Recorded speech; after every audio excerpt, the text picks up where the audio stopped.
Good morning. Morning. Morning. Please feel free to shift your seating if you're outside and you like to be able to see better, if you want to move around, or inside if you need to shift around, feel free to do that.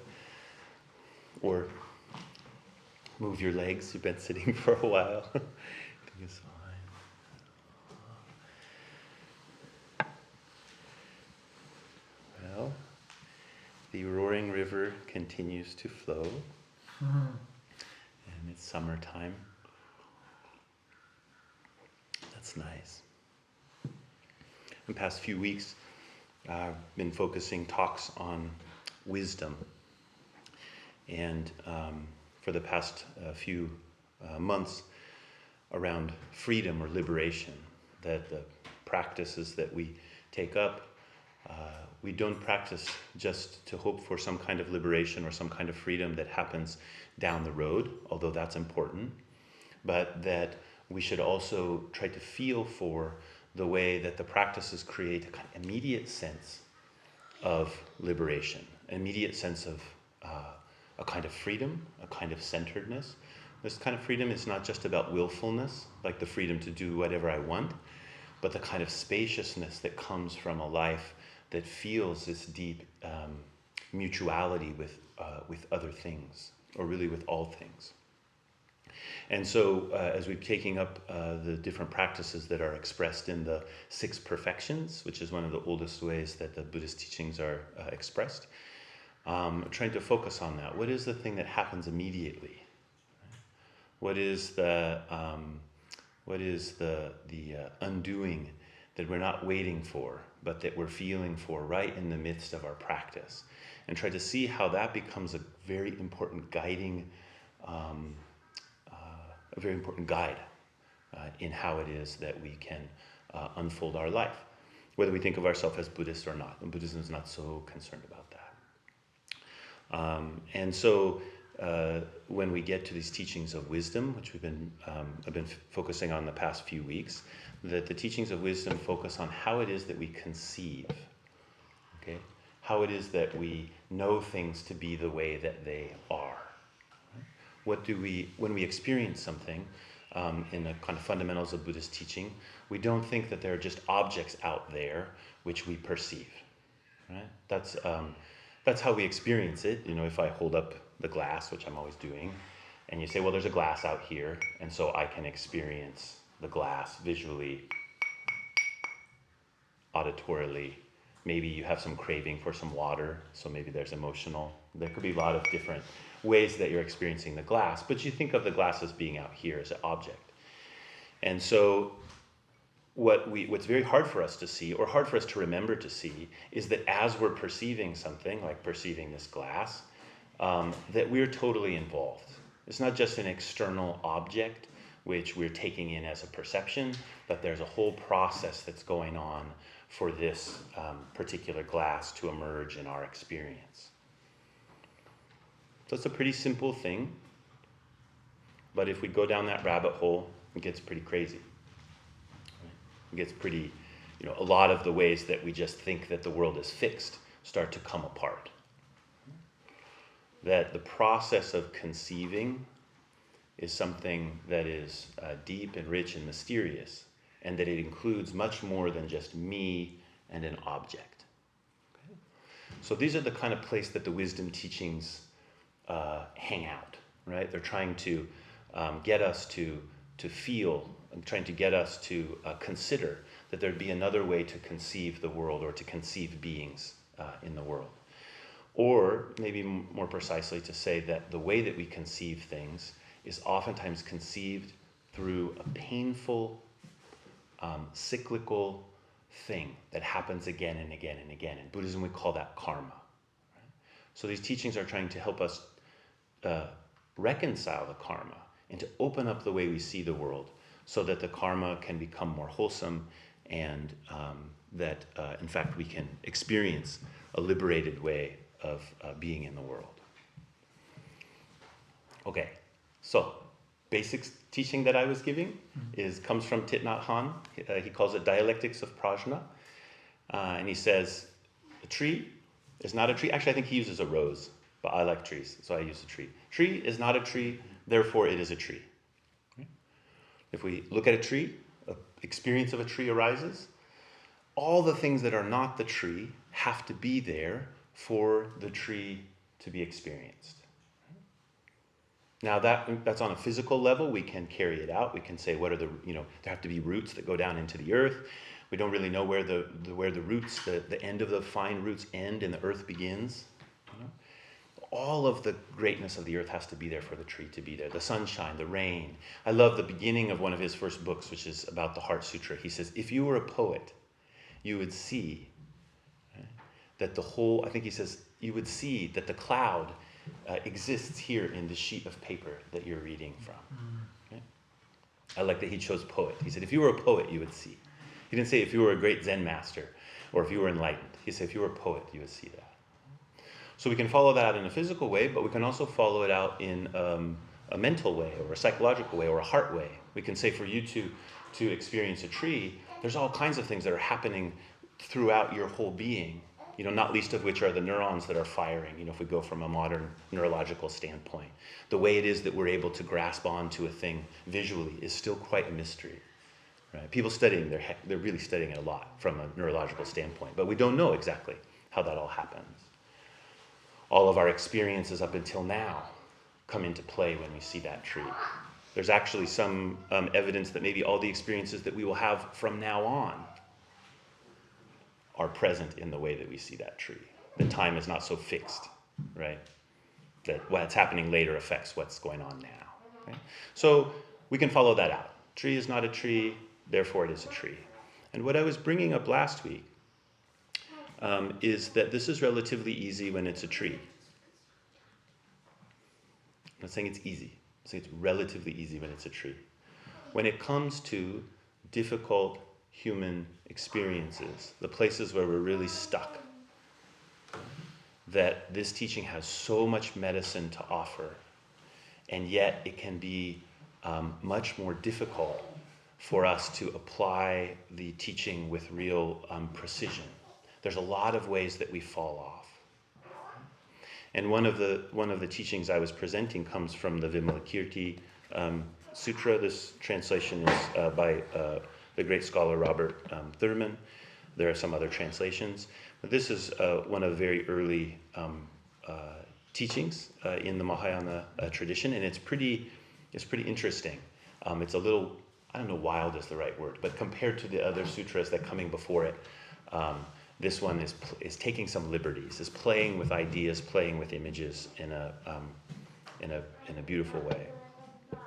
And so in this sutra, one of the things that happens is Manjushri, who is the Bodhisattva of wisdom, he's asking Shakyamuni Buddha about compassion. And I was calling people's attention to this, that this happens again and again. The representatives or the symbols of wisdom are asking about compassion. This happens over and over and over in the Buddhist teachings, and we should pay attention to that. Right? We should find that in our own being. The way in which the wisdom teachings are starting to live through us, to make sense through us, we will have to start asking about compassion. If we're not, we're probably becoming rigid somewhere. So Manjushri asks Shakyamuni Buddha, and Shakyamuni Buddha gives a beautiful answer, as Shakyamuni Buddha is inclined to do. And I love this part of this situation. There's a goddess who's listening, and so she comes because she's so impressed with the teaching. I don't even impressed is the right word. She's overjoyed about this teaching about compassion and love that Shakyamuni is giving to wisdom. So she says, I'm going to show up and make an offering. So she shows up and she makes an offering, and she rains down flowers on the whole assembly. And the flowers just fall down to the ground, and the bodhisattvas are all appreciative of the offering. But the flowers stick to a certain group that's in the assembly. And the group that it sticks to are the traditional monks, that we would call them the hearers. They're the ones who are the closest to the Buddha and received his initial teachings. Right? Now, in some ways, the Vimalakirti Sutras are kind of polemic It's like this later Buddhism that's like, hey, you guys, we need reformation. We're going to come up with a different story, right? So in a way, they're kind of dumping on the other school. But if we read it that way, I don't think there's much value in that. What we're trying to look for is, what did they discover that's been true all along? What do we discover that's been true all along that is a real jewel of the Dharma? And so Shariputra, having these flowers stuck to him, and he doesn't know how to get them off, he's one of the hearers, the goddess goes up to him and says, oh, how beautiful these flowers are. And he's like, they shouldn't be sticking to me. It's not proper for a monk to have these flowers, these adornments. We take vows against adornments. And she was like, your mind is stuck. That's why the flowers are stuck. Right? And then this conversation between the goddess and Shariputra unfolds. And what I was presenting last time, what I was focusing on was a short part of that 12th chapter in which the goddess switches places with Shariputra. Shariputra says to her, well, you're a goddess. You have all this wonderful insight, all of this wonderful accomplishment in the Dharma. Why don't you turn into a man? And I was explaining that in a patriarchal Buddhism, is this idea, it still exists in some places, although has largely shifted, that to be awakened, you have to be a man. And that the best that a woman could do would be to do a good life as a woman and be reborn as a man. And then she could really practice the way. I think this seems laughable to many of us now, although as you're congratulating yourself for how you are beyond all of that, I would recommend that you look more deeply. Don't just use Shariputra as the target for your congratulatory post-patriarchal, like as if that was a thing, mindset. So really listen to him. Listen to what he's saying. He's saying something that we say, right? I mean, all of us, particularly men. And so he says this to her, and she says this very interesting thing, which is what I want us to be able to explore today, and we'll open it up for that kind of discussion. Sussing out, I think I wrote in the thing for today. We can play with it a little bit. But she says this very interesting thing. She says, Shariputra, I have looked for my femininity for the 12 years that I have dwelt here in Vimalakirti's palace, and I cannot find it. I think this is just like central to emptiness teaching, right? I've looked for these 12 years, but I cannot find it. And Shariputra says, well, okay, well then why not change, basically? And she says, well, what if a magician just conjured a whole host of women before you that were all just a mirage of this magician's doing? Would you say to them, why don't you change your form? And he says, no, because they're not real. And she says, so why are you asking me? Why are you asking me to change my form? Okay. But if it just stopped here, I don't think I would feel so good about this teaching. I mean, it's headed in a good direction, but I don't think I would feel so good about it. Because it feels like an invitation to disembodiment. Like to say, oh, it doesn't matter. Like my femininity isn't real. My masculinity isn't real. My body isn't real. Nothing is real. So could we just get over it, right? But she does something very interesting in this next part. Because she's a goddess, she switches places. She becomes Shariputra, and Shariputra becomes her. So there's a groundedness that's happening. There's an embodiment that's happening. And she says to him, why don't you change your form? And I want to read the line there, because he replies in almost the same way, but I can't. Oh boy, I turned 50 last week. Ooh.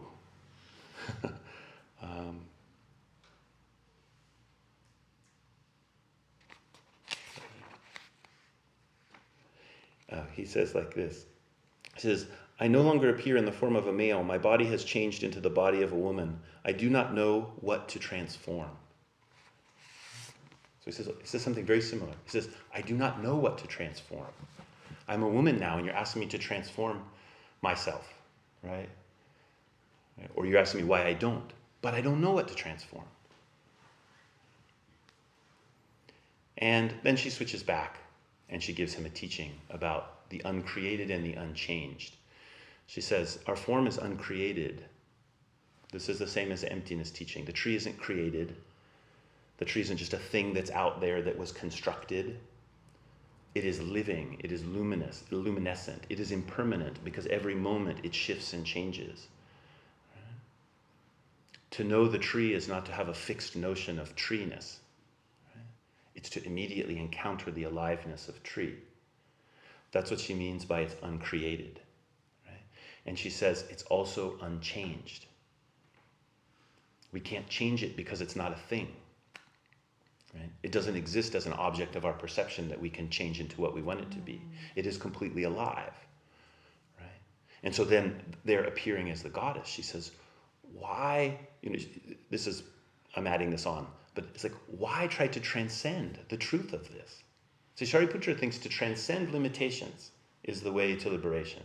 But the goddess is teaching him, no, what you see as a liberation, what you see as a limitation, is the total lived actuality. It is the suchness of being, which is one of the words, one of the titles for a Buddha or an awakened one, is one that comes thus or such.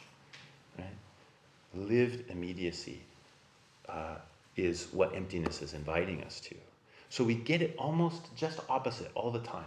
We think emptiness is telling us to transcend, to get rid of difference, all those kinds of things. But actually, the invitation of not knowing is an invitation of total specificity of my being. It's actually the way that I can come forward as I am, is to not know, right? And to not create, and to not try to change, but to be present. So I believe we have a great jewel in this teaching. And I'm interested how people are working with it, places where you're like, I'm not sure about that, or places you're like, that doesn't sound right to me, or places you're like, well, how does that apply here? Let's kick the ball around a little bit. So if you're online, you can just jump in. If you're outside, we have a speaker here that the Jisha Kogen will point at you if you come up here to ask a question. And if you're in the hall, you can just gasho, and Kogen will point the microphone at you so that everyone online and outside can hear.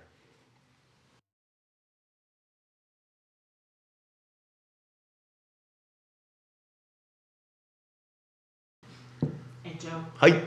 can you speak more about how we can approach with love someone who seems to be purposely disrupting the oneness? Mm-hmm. Yeah. I would say the first thing is to also recognize that they are in pain. That the way that we don't disrupt simply because we're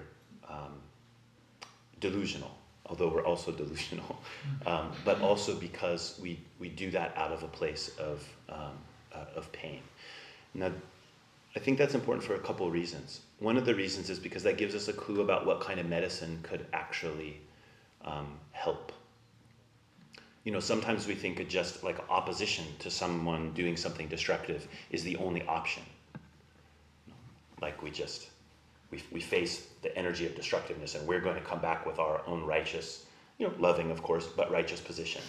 And why that can be really important, it can be pretty flat and we can get caught in the flypaper of this person's dissonance. That kind of dissonant energy, we touch it and then we become dissonance right away. When we feel into what is the pain here, we maybe come from a whole other angle, a whole other place in which we may be able to do something. A situation that's coming to mind just off the top of my head is when I used to be a school teacher. And in the position of a teacher, you have a lot of power. A lot of power. Even when you don't think you do. And so one thing that will happen is, it's very common, you'll be in school, kids are forced to go to school, they're marched around in all these ridiculous ways, and so someone gets sick of it, right? And so they start acting out in the class. So with my persona, my embodiment, the tone and volume of my voice, I learned to just smack them down. I was good at it. like it was like a whack-a-mole sort of situation. And what I tried to do is I tried to provide enough enough outlet that wasn't all it was. And so that was effective in some ways, but I think it was also harmful in a lot of ways. Especially with the students who were they wanted to disrupt. And they wanted to disrupt because the world is disrupted. And once I saw that, I found that I could just go to them and I could say, hey, let's make a deal. If you need to check out for a couple minutes, these are the rules. You can check out for a couple minutes, but you and I have to connect about it. And the reason I said to check out was because it was good for them to get out of the situation, because the situation was too charged by the point that they felt like they had to really disrupt something. But when we would come about and talk about something, it would take a little bit. They were waiting for me to give them a lecture or to be the heavy in some way. But what I tried to do is just to feel very directly for the pain they were experiencing. To be present with them in whatever that pain was. And it was virtually always effective. That student would then start to trust me. And then this really interesting would happen. When they felt like they wanted to disrupt, they knew they were part of a community. And when I was really on my game, I would have them do that with other students. It wouldn't be me who was always checking in with them. That wasn't always easy to do in the context that I was in, or in my skill level at the time. Right? So I could change it, but I could change it because I had a lot of power, right? I was changing the way that I exercise my power. And it made the world a difference. And I went from being a teacher who was pretty strict and stern and kind of really fun, but don't mess with him kind of teacher, to a teacher where I didn't have to do almost anything in terms of classroom management other than listen and care. And I found myself doing things like when a student walked in the room, feeling where they were right away. And then if they looked like they were a little amped up, checking in with them before class started. Hey, how are you doing? What's going on? And building those kind of relationships. I think it's much more difficult when we don't have power in the situation, or our power is less in the situation, and we're facing some disruption in which we don't have so much control, over the situation. But I think the same thing applies. To feel for the pain means that then when we do stand up and say no, that we're not just in opposition. We're actually saying no to the other being because we know they need to be liberated from their pain too. And what they're about to disrupt, what they're going to inflict upon me, inflict upon the world, is going to entangle them as well as me. And I don't want that. I think this is really a very beautiful side of the teaching of karma. It's not just like what's the sack that I'm holding that I need to work out of my unprocessed stuff. That's the way we oftentimes think of karma. But that karma is actually me. It's where I stand. And I want the liberation to move through me and through whatever it is that I'm encountering. So those are some thoughts.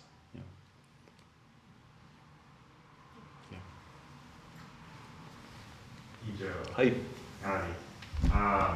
All right, so this is kind of something that maybe a personal thing, but I think maybe some other people might have this question as well. And it kind of goes along with wisdom and balance and compassion. So it's kind of a question you ask yourself about how do you gauge how much you can offer the world in a compassionate, giving, respectful, and also, kind of a selflessness as well. How do you gauge it? Because, if you're totally selfless, you kind of kill yourself and then damage what you could actually potentially give. Yeah. But if you do nothing, maybe you just have other things you have to kind of take care of that are, pressing at the time.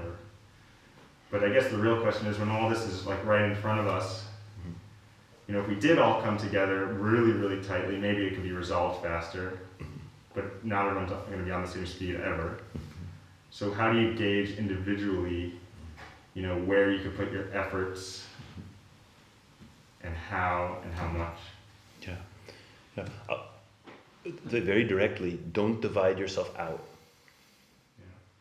So, like the way we oftentimes think about it is, okay, I'm a me, and have a certain storage of capacity, and where am I going to spend that capacity? And that can be useful, right? Especially if we're a person who is just always turning ourselves out and out and out and out and out, and we need to learn that also there's an inward care that's necessary. So that way of thinking about it, I think, has some strength. But it stays in this mindset of like there's a me and there's a world. And we can never really fully resolve.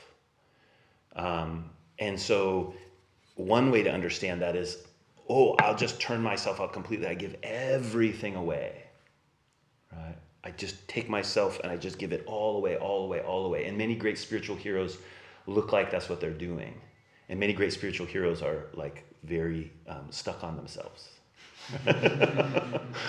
So what I mean by not separating yourself out is the way in which you care for the world is completely about the way that you're also caring for what you conceive of as yourself. Yourself, you can't find it if you look for it. You won't find it. But what you will find is you'll find an ache. What you do with that ache is completely important, because the way that you consider and care for that ache will be all the same way that you care about the ache that is the world, that is in the soul of the world. And so I think that's a place where we find a different approach starts to happen. That actually what I feel is my work to do will be a gateway for my contribution.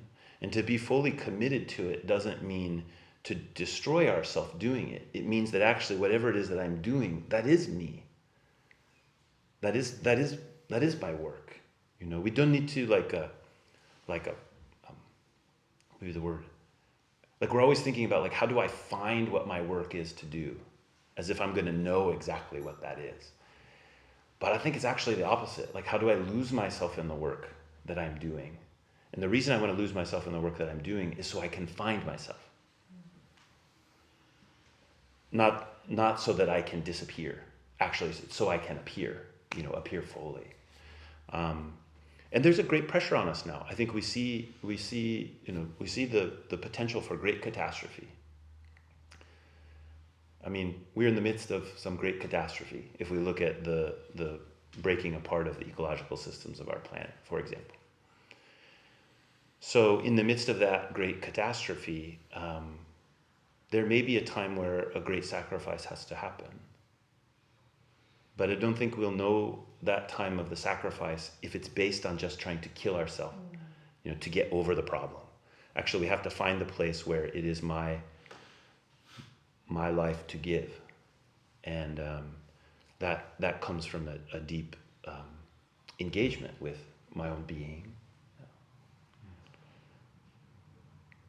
And I think a lot of people are asking that question now, particularly under the current circumstances. What can I do?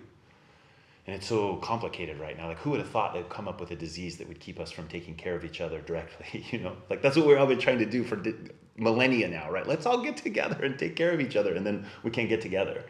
I mean, we find ways to get together, even though we can't physically get together. But it's really, I think it's a great weight that we're carrying. My optimist side, which is the greater part of me, I actually have almost no pessimist side.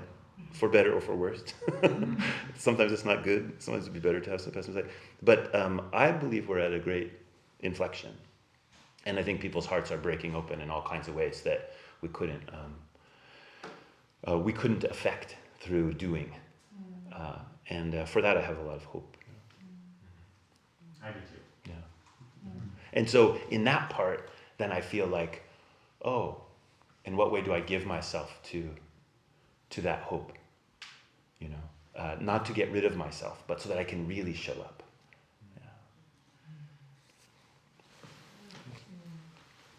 Yeah. Hi. I'm trying to connect a few dots. You said in the story that the goddess looked for 12 years, she couldn't find a feminine. Yeah. And as I understand it, we're all one. There's kind of, unifying consciousness and describe it different ways. So, and I have like a daughter and a son and a son. Yeah. And I'm, by all definitions, a tall white dude. So, to what extent is there a gender for the one consciousness? I mean, that doesn't make sense to me. Yeah, exactly. And to what extent, therefore, is all the argument about men and women and different roles and all the different movements that have come from that, just kind of an important but different level to this notion that we are all the same, and we got to tune into that at a very different level if we're going to go forward. Yeah. Does that make sense? Yeah, exactly. Yeah. This is the very sharp sword of the Prajna teaching, is that yes, we're all in a total non-duality. There's no duality. There's no separation. Nothing is real as an independent object. And why do we keep fighting over men and women and who's got what? Because non-duality shows up as things. That actually the way we show up is itself the non-duality. The non-duality is not juxtaposed to the individual experience, the individual thing, but the individual thing is the total expression of non-duality. So, our inability, if we go back to the tree, our inability to be able to grasp the tree. Like if you sit and you sit with a tree, you're just like, I can't hold you. Or go to a waterfall. Many Buddhist yogis will go and they go underneath the waterfall if they want a certain kind of energetic experience, which I highly recommend, but just be sure that it's not too big the first time you go in because you get pummeled really easily. But also if you just sit to watch a waterfall, like you just know there's this thing, we call it a waterfall, right? But it's just total flowing. Right? The same exact thing is true of Maya, your daughter. That she appears in her great splendor, right? Because she is ungraspable. And you have to meet that. We don't meet the tree as the waterfall or the waterfall as the tree. We meet them just exactly as what they are. They're something which can't be grasped. They're not a thing, right? And so what happens through delusion, greed, hate, and delusion would be the Buddhist diagnosis of what's at the core of the problem. We start treating things as if we could grasp them. We treat them as if they were something which we could know what they are. We treat our daughters as if we know that they're women. Therefore, dun dun dun dun dun dun, rather than simply meeting them. Wholeheartedly in the lived immediacy. I'm using that term a lot because I want to get that into our jargon. The lived immediacy that is present there. So if I listen to, if I can listen to my daughter, and I remember, my daughters are my best teachers. I remember one time when Kaede looked at me, she said, "Dad, you don't listen to me. You already know what you think. And so I don't know why I should tell you what I think." I think she was 16. And it was like, changed my life. I mean, I had a lot of people tell me that. Because I'm kind of that sort of person, but it took my love for her and her love for me. And in this case, what love I mean is deep affection, but I also mean like the closeness to know that she didn't just think of me as a guy and I didn't just think of her as a girl, right? That wasn't it. But there's certainly a dynamic there, right? And she said that to me and it was like, oh. And, she's taught me in many ways since then as well. But something shifted deeply in our relationship. for her to be able to say that to me and for me to be able to hear it and say, I'm sorry. I will be better. I won't see you as an object in my map. So for me, that's one of my great downfalls, is that I have a very sophisticated map. It's like, it's not just sophisticated, it's dynamic, right? And things can fit in it. So I wasn't listening to her. I was playing off my map. So if I were to use, for example, oh, come on, Kaide, we're all one, right? The way you see it is, I know, that's great and all, but let's just get together and kumbaya it, right? It wouldn't work. Like, actually, for us to be one, for me to respect our oneness, meant that I have to listen to her deeply, just like I would listen to the tree and know that the tree can't be grasped. But that's why I'm saying the tree is easier, right? Because the trees don't speak to us usually in our language, our normal language at least, right? They speak to us maybe in other ways, but they don't say that. And so all the power dynamics that are alive through the karma, through our shared karma, will be present in that meeting. And we're so, we want to just get away from the conflict. And so we just ditch it into like some idea of nirvana that isn't really have anything to do with us. It just has to do with our grasping after no conflict. So that's a place I appreciate so much about this teaching, that we got to show up. If we really believe we're all one, then you, as a dad, as a man, as a cisgender man, as a heterosexual man, as a white man, and I'm sure there's more, as an able-bodied man, and the list goes on and on, that you have to show up as that. And your view will be partial, which is not something that us cisgendered white heterosexual men are very used to. My perspective being mine, not the truth. Yeah. So that would be my advice to you, is just in that place where you feel the frustration, listen for the person who's calling you out, and then do your best to respond as yourself in an undefended way, because that's what the non-duality, that's the promise of non-duality, is that harmonizing can come from that, and it comes so quickly, just like boom.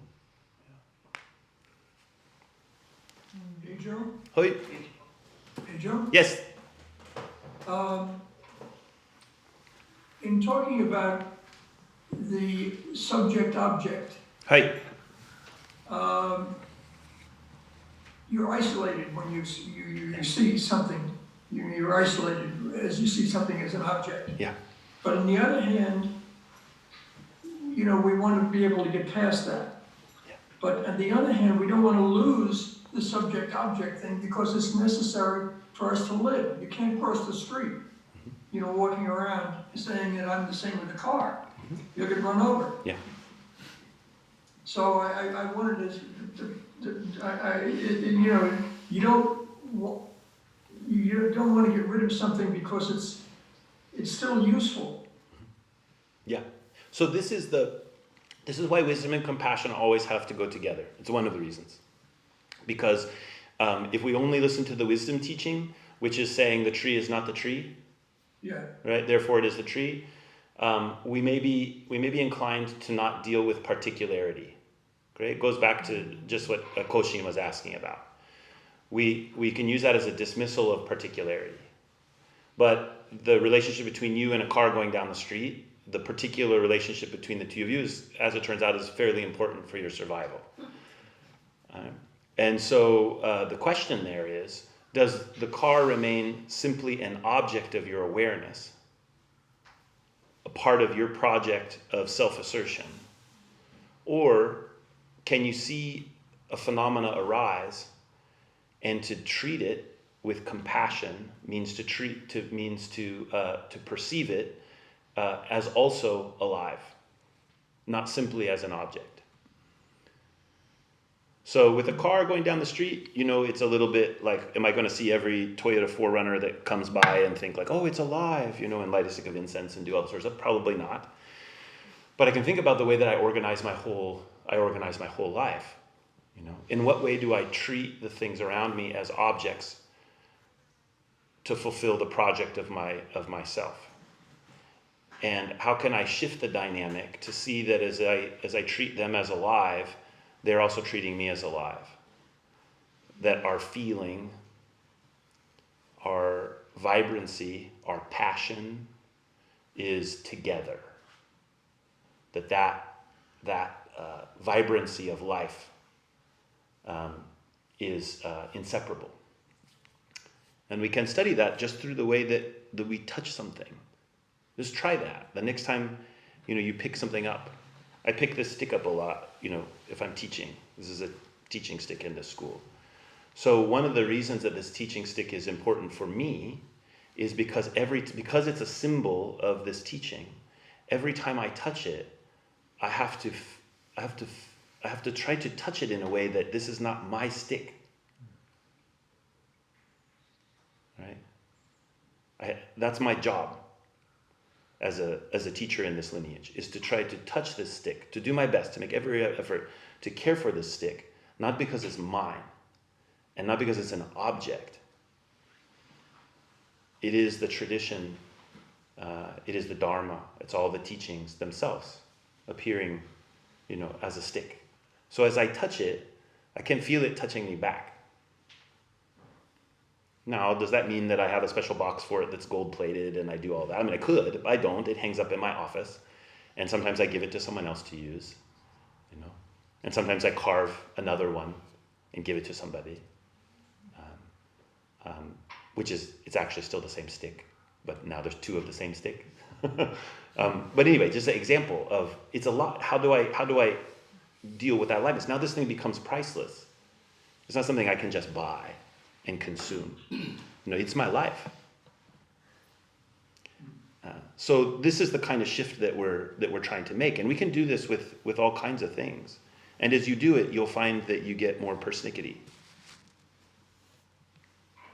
What I mean by that is like when you're going to get like a coffee grinder, you don't just go, oh, this one will do, and when it breaks, I'll get another one. You may say something like, oh, I'm going to be living with this coffee grinder for a long time. Do I actually need a coffee grinder? Oh, maybe I do. How am I going to take care of that? How's it going to be a member of my family now? There's a woman who sews my samue, these kind of clothes for me. That she's a nun who lives in the Midwest, and she's always trying to get me to tell her how I like what she sewed for me. I've had her sew this over several years, and she's, oh, how did you like it? And I can never say right away. I mean, I want to be nice, and I want to say, oh, it's perfect, but it never is. The arms are a little too long, or something's a little bit funny with it. So I find myself always writing back to her. I said, I believe we'll become good friends. And like good friends, I don't write this all out, but it's like with good friends, the things that don't fit just right, both in me and in this beautiful thing you've sewed for me, we will get used to each other, and maybe we'll curb each other out a little bit, But I really think we should learn to regard things in that way. Anyway. Hey, Joe. Hi. Hey, Joe. Hi. Hey, Joe. Yes. Carl. Uh-huh. How are you? I'm good. Oh, good. On the the Dharma story, I guess I felt a little bit like, in terms of the last two questions, that there's still something missing, or maybe the two questions in the Dharma story all have to be taken together. That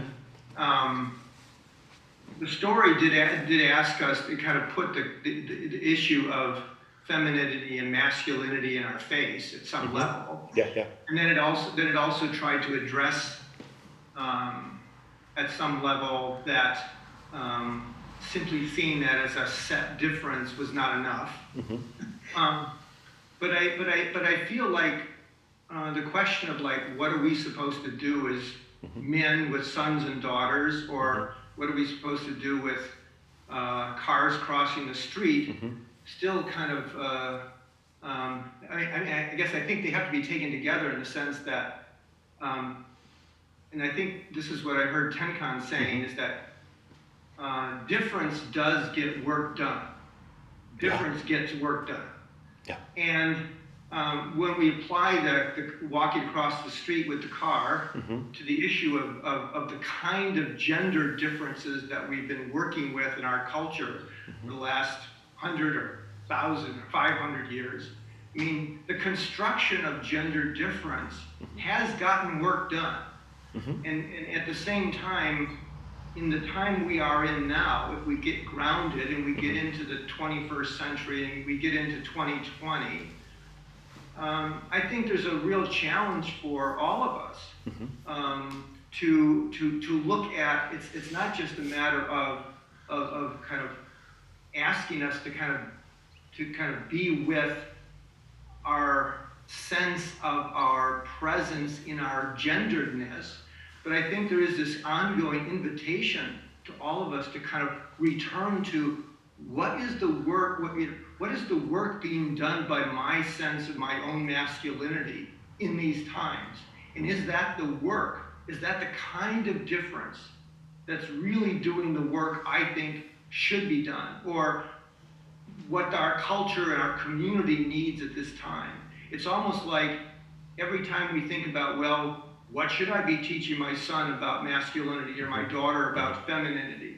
Well, it's also the question is, what is my own sense, how have I locked into an idea of gender that I've held onto and it's given me a secure, what I've thought of as a relatively secure place of understanding myself. Right. But how do I begin to let that go? Because there's a lot changing now. And the idea of gender I have to be willing to surrender that even for myself and be willing to kind of carefully examine all of the ways that received notion of gender has showed up in our culture, in our laws, our institutions, our construction of our building, all of it.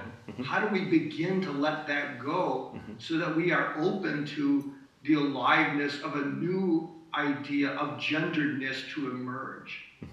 Now, a question mark at the end of that. Okay, so we're just riffing off what you're saying. Where I hear that in the story is that I hear when the goddess says, I've looked for my gender for 12 years, that part of her statement is just as important as the part where she says, and I have not found it. And what I mean by that is that she is saying that she has been actively looking for her femininity. Femininity is not brushed aside in that statement. Her inability to find it is not a brushing aside of. It's actually her. It's her practice to look for that. And so, in what you're saying, that's how I relate it back to the story. That that's our job. It's not just to be to pretend like there isn't gender, but it's also not to just say, well, there's gender, but kind of pretend like there isn't gender by being totally immediately present. What I mean is that we have to actually look for our own genderedness, and in that looking, our inability to find it is the reason that we can learn, is the reason that work can be done.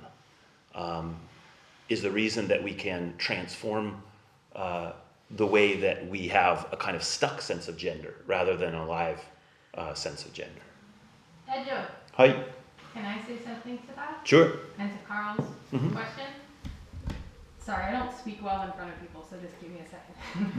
But obviously I'm female or woman, whatever you want to say. I see myself as a whole person. Right. Sorry, I'm really bad at this. Okay.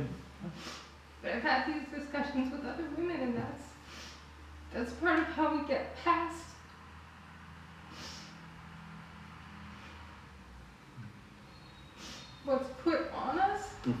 And men go through it too.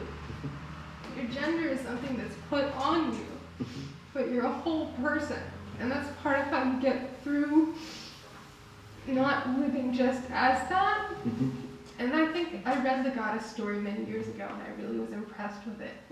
And it's part of what I really identified with it, is that she's whole as she is. There's nothing to change something into if it's whole as it is. There's nowhere to go. And that's the difference between saying that something's masculine and feminine or male and female, is that it's, that there's something unwhole about it, there's somewhere to go, but there's not anywhere to go. It's as it is, and the things you put on top of it, that's just stuff you put on top of it. Yeah. Does that make sense? Yeah. Thank you. Sorry, I get a little, that's fun. And that, if I was going to add anything to that, or just pull forward with that, is the wholeness does not stand in the way of being a woman, or of being a man, or being neither a woman or a man. So that's the part that's very tricky, and I believe is I'm quite glad that you're bringing emotion to it, because it's deeply emotional, and that's also part of the wholeness. Yeah, I the part of the story that was interesting to me is like the last part where she changes places with him, or changes forms, because to me it really illustrated how it was simply how they looked essentially. Like their core nature was the same, but it was like all of a sudden I have the aspects of a woman, or I have the aspects of a man, right. and how those are such small parts of being quote unquote a woman or a man, like, and how it's like the almost the male and female ideas themselves are separate from the form of a male and female. Yeah. And so just by simply changing how you look isn't going to really change the being that arises from that, or the energy that it comes out. Yeah. And it's simply the fact that we are humans and we like see things with our eyes, and we're so locked into this like, I look like a man, therefore I'm a man. And to me, it's almost like it's like a different concept, like the concept of a thing that looks like a man, and then like a male energy or a male being. Like they're almost two separate things. And I feel like that's what that part of the story like illustrated to me, was like the fact that the goddess changed Shariputra into a quote unquote a woman doesn't really change anything. Yeah. I think what I'm picking up on you're saying that, and what you're saying that I think is really important here, is to see how she is providing this opportunity to see more deeply. He starts out by saying, well, why don't you turn into a man? As if that meant changing the bits. Like his understanding of what that is quite thin. It felt very shallow. It's like that's like the shallowest layer that you could change to. Yeah. And so in that place, he's inviting him to look like, well, what's there? What are you calling a woman? What are you calling a man? And so I always hear the whole thing as an invitation by her to for him to grow, for him to come to a deeper understanding. It's very kind, actually. Yeah, for me, it's a liberating way of like reevaluating the ways that I get stuck on these like very surface level understandings of things that I see. Therefore, it's that. Yeah. And like learning how like that's just like a very like that's the reflection. Hey Joe. Hi. There's a quality of this teaching, or this story of the goddess, which I have been trying to relate to Dogen's very famous saying, to study the Buddha way is to study the self. And to study the self is to forget the self. Yeah. To forget the self is to be actualized by the myriad things. Yeah. And it feels right. It feels that there's a very strong relationship there. But I was wondering if you could speak a little bit more about this subject of studying the self, Mm-hmm. which in our discussion can become very abstract. Right, right. That we can think of gender identity in very abstract ways, in ways that relate to policy, in ways that relate to change we want to see in the world. But that core notion of to study the self, I don't know any other tool other than Zazen, but maybe you know more. No, Zazen I think is of course a very central way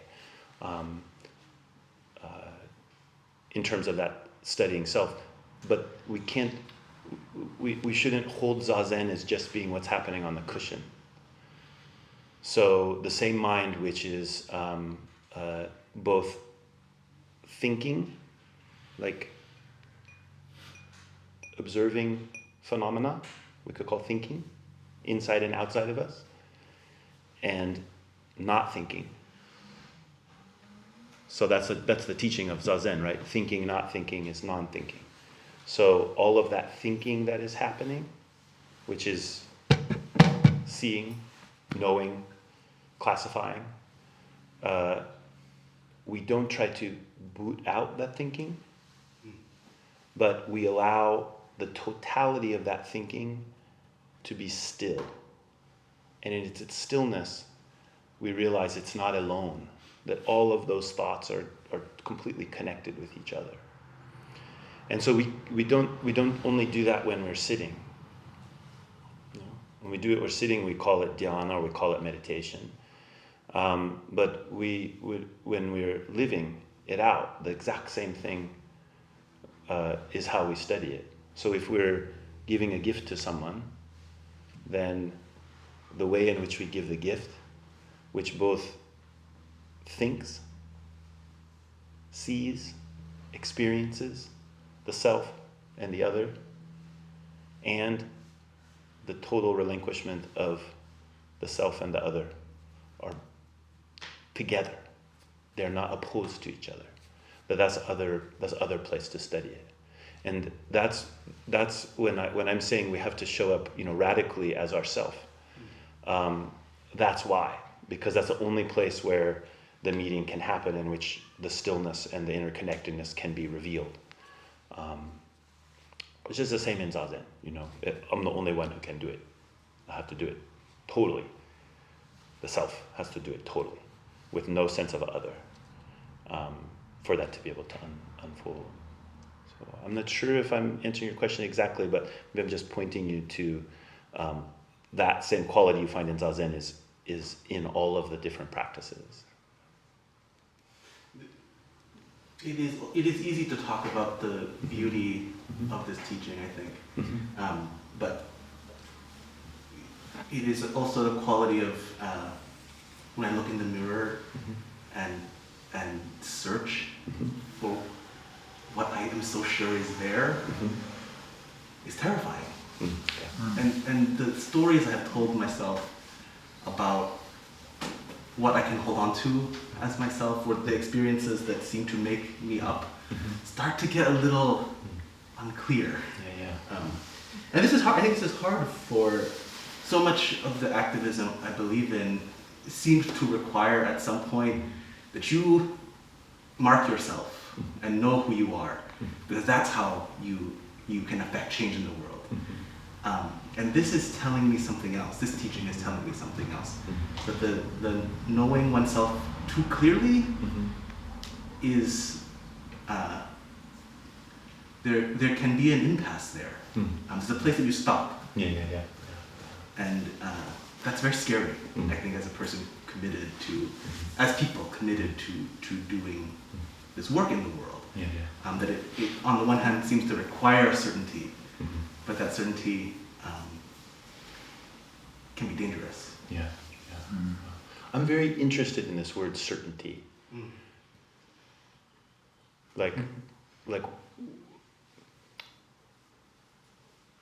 what I find is, as soon as I hang my certainty on anything, it gets pretty weak.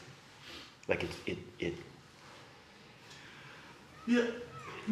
Yeah, but it's like, so, I'm sorry to come That's on. good. It is weak right? I have to make some sort of. You described earlier that at some point perhaps some great sacrifice has to be made. Yeah. Right. And so it is almost as though the actions we take to move along the changes we wish to see in the world requires that I give up something that I hold dear, and that might be like it's okay for me to be deluded and think that there is certainty. Yeah. So that perhaps others, some other point in the future that I don't know, can benefit from that. Totally. So give up my, let me be deluded. Yeah. Oh, hallelujah. Yeah. So this is what I would say is, in that, our practice is don't dodge the karma. So at that point where we're fully convinced, we should. And the big thing from the Buddhist teaching is then don't dodge the karma. Meaning that don't make a story of your act is so pure that there will be no ramifications. That there will be nothing further to learn. That there won't be anything to be undone that had to do with that act. There's a famous story of the Buddha when in his previous life when he was on a ship. And because of his powers of mind, he was able to tell that there was one person on the ship that was going to kill everybody else on the ship and take all the stuff. And so in this story, the Buddha in his previous life, he kills that person. Right? And because he says, well, he was going to kill everybody. And the way that when people read that story for the first time, they think, oh, well, of course, yeah, it's better for one person to die than for all 50 people to die. But that's not what the Buddha said. He said, I killed him because I will take the karma for him. If he killed 50 people, right, then he will have the karma of killing 50 people. If I kill him, I will have the karma of killing one person. And I have a kind of spiritual development that will allow me to deal with that. He doesn't. And it's a very interesting story, which if we go into too much right now, we'll get a little bit wild. We don't have time for it. But the importance of that story to me is he had to make a decision. He had to act. And he had to act in a provisional way. And he knew it was provisional. And it being provisional meant that it will also have karma. And so what I'm trying to bring forward with this teaching is not that we shouldn't act, that we shouldn't have confidence, that we shouldn't find our provisional self and put it forward with all our gusto. It's actually just the opposite. We should put our provisional self forward with all the gusto. And as we do that, we'll realize it's my provisional self. No less me. It's just that my me is ungraspable, just like the tree. And so that means the karma will have to be phased. Let's just have one more, although we're quite over time, but Linda's been waiting patiently. Thank you. I want to keep it very succinct. I have an observation, a question, and 3 bits of pain. Okay. The first, the observation is that in this assembly today, 3 women have spoken. I'm the 3rd one. I don't believe that, and probably 10 or 12 men have spoken. It's just an observation.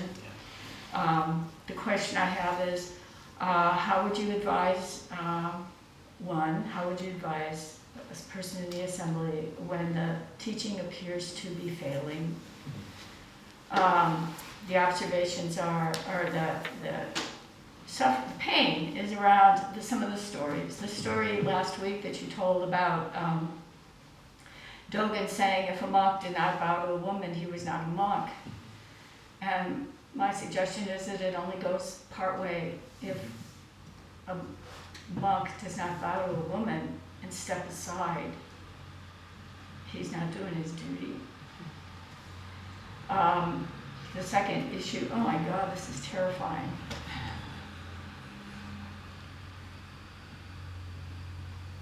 When the term femininity is used in the story that you told today, femininity is a word that's been used to judge women, to see if we've been suitably subjugated. To be feminine in this culture is to be disempowered. and I've never said this before, but I want you to understand that maybe we can change the language on this story. Masculinity, the word masculinity puts men in a little box too. I don't know when you guys are going to get over the fact that it's not a privilege. It's as much of a curse as anything. And the third part of my pain here, of what I have to say here, is that it was a touching story that you told, Joe, about the nun who made your garments. What you didn't seem to understand is that she needed to ask you for reassurance that she had, in her femininity, succeeded in pleasing you. And that's a part of male privilege. It didn't occur to you that you might have a human responsibility to her to see that you comforted and pleased her as well. And what do I do when the teaching falls short of what I need?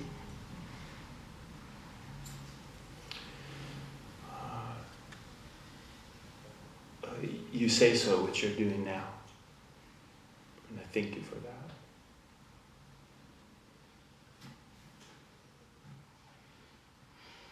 And,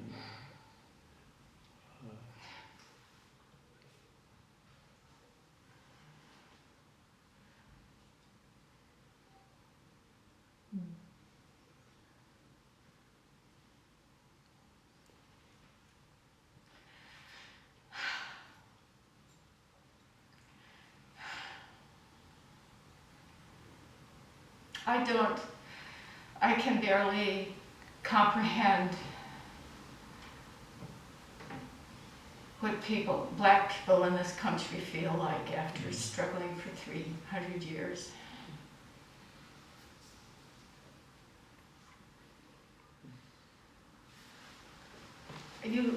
We, as privileged people, we do not understand the power that we have. We take it for granted. Yeah.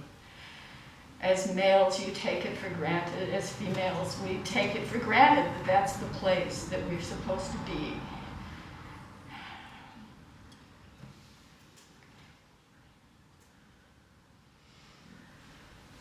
We're all bigger than that.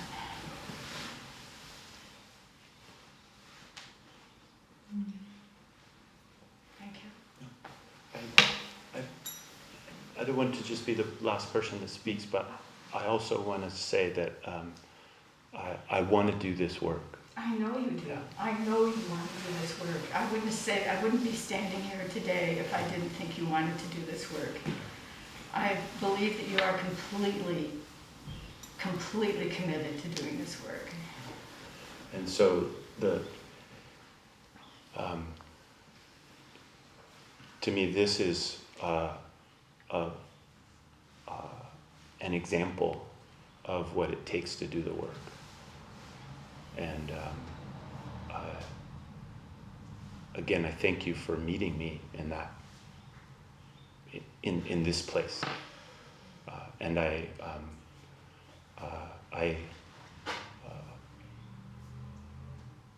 will continue to endeavor to meet you in this place. I trust that.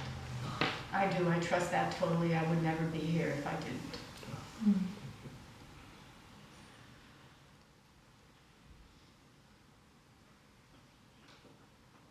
Thank you. Thank you.